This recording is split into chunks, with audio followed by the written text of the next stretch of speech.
I bought the hoodie at a clearance rack near a bus station.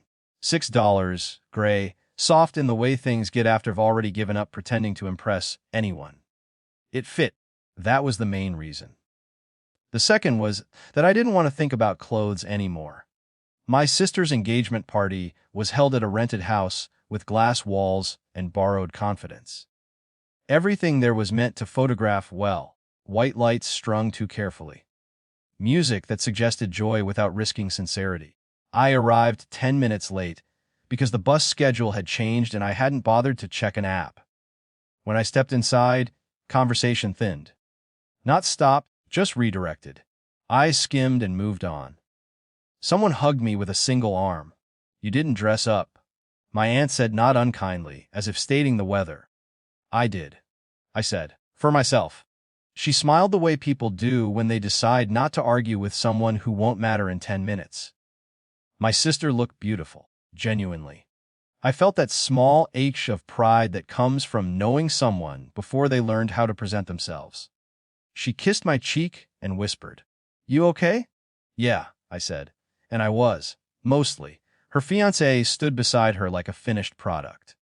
Tailored jacket, shoes that announced their cost in silence. He had the confidence of someone whose life had never required him to imagine alternatives. He looked at me, then at my hoodie, then back at my face. "Did you Uber here?" he asked, smiling. It was framed as humor, but it wasn't offered generously. It was a test, quick, efficient. A few people laughed. Not loudly. Enough to register. I nodded. Just once. He seemed satisfied, like a file properly labeled. He turned away. There was a moment, small, almost forgettable, where I considered correcting the record.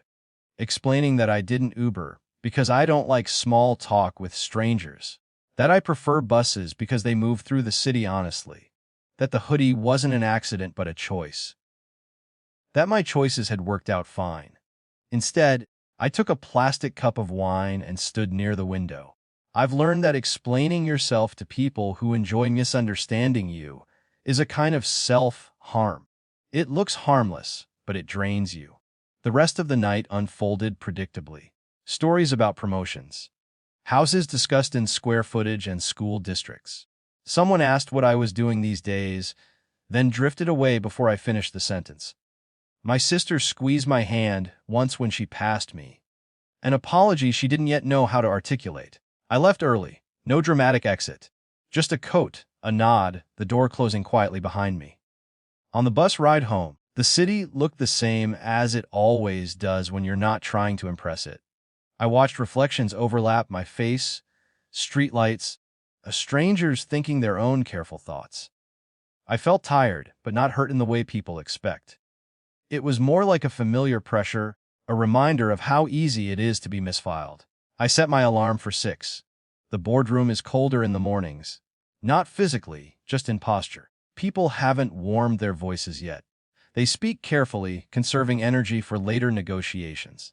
I arrived before 8, like I always do. Coffee black, notes reviewed. The agenda had been circulated the night before, but I still read it again. Ritual matters. It signals your respect to others and to yourself. When the directors filed in, we exchanged nods. No one commented on what I was wearing. A pressed shirt, a jacket that had seen better years, clothes that did their job and nothing else. We were discussing a merger, mid-sized, complicated by personalities rather than numbers. When the door opened, he walked in confidently at first, still mid-smile, still buoyed by whatever narrative he constructed for the day. Then he saw me. The shift wasn't cinematic. No dropped briefcase, no gasp. Just a pause that lasted half a second too long, like a skipped beat in a song everyone knows. He sat down slowly. I didn't acknowledge it. Not because I was making a point, but because the meeting had already begun. Authority, when it's real, doesn't need to look around for confirmation. As outlined, I said, tapping the folder lightly, "We'll address the valuation concerns first." My voice sounded the same as it always does. That was important. Consistency is its own kind of power. As the meeting progressed, I watched him recalibrate. His questions became more cautious. He stopped trying to lead and started trying to understand the room. It wasn't humiliation I saw on his face. It was effort. The strain of updating a worldview on short notice. At one point, a senior director deferred to me explicitly. "I'll let you decide," she said, casually. Not for emphasis, just because it was accurate. He looked at my hands then, maybe remembering the plastic cup of wine. The nod, the hoodie. When the meeting adjourned, people gathered their things with the quiet satisfaction of progress. No one lingered on the moment. No one needed to. He waited until the room thinned.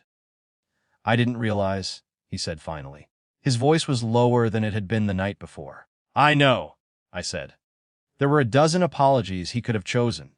He tried one. It landed somewhere between us and stayed there. "I shouldn't have," he started. "You should be careful with shortcuts," I said. Not sharply. Just as information. "They cost more than they save." He nodded. Again, just once.